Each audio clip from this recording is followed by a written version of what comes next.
may bata na hinawakan ng pantalon ko, hindi ako inihila niya ako.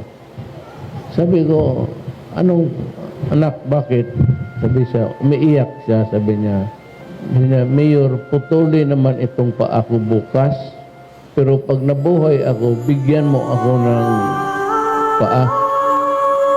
Alam mo, dumiretso ako doon sa washroom, beta.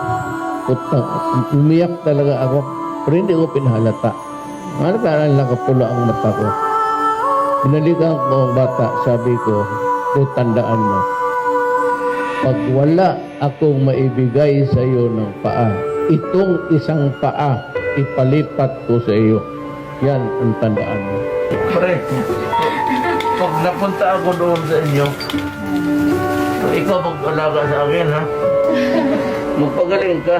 Sir, salamat po talaga, sir. Huwag po kayo magbabago. Itlog. Ang importante yung ginapubiran mo ang hindi matanggal.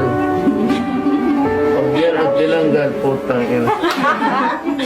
Pati ako iiyak. Ang sabi ko kay Crisette, alam mo, si President Duterte, he's not just a name. He is not just a person. He is not just a president. He is a symbol of how we should love our country. Ako kasi empleyado lang ng gobyerno, national government. And so whenever I see crowd, of course, sa Pilipino lang ako nagbabaw.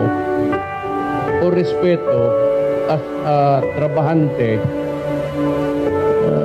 nagbabaw ako. Ngayon po, sibilya na ako. Hindi na ninyo ako trabahante. Pareho-pareho na tayo. Pababay-babay talaga.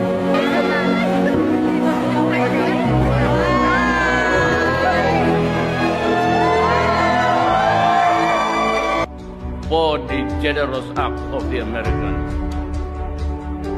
The bells are returned. Credit goes to the American people and to the Filipino people. Period.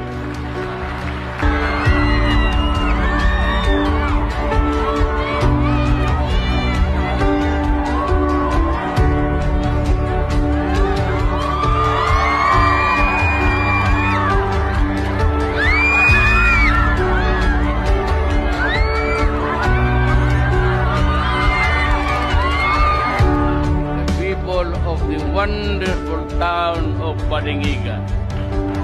Mabuhay kayong lahat. I share your happiness and joy today.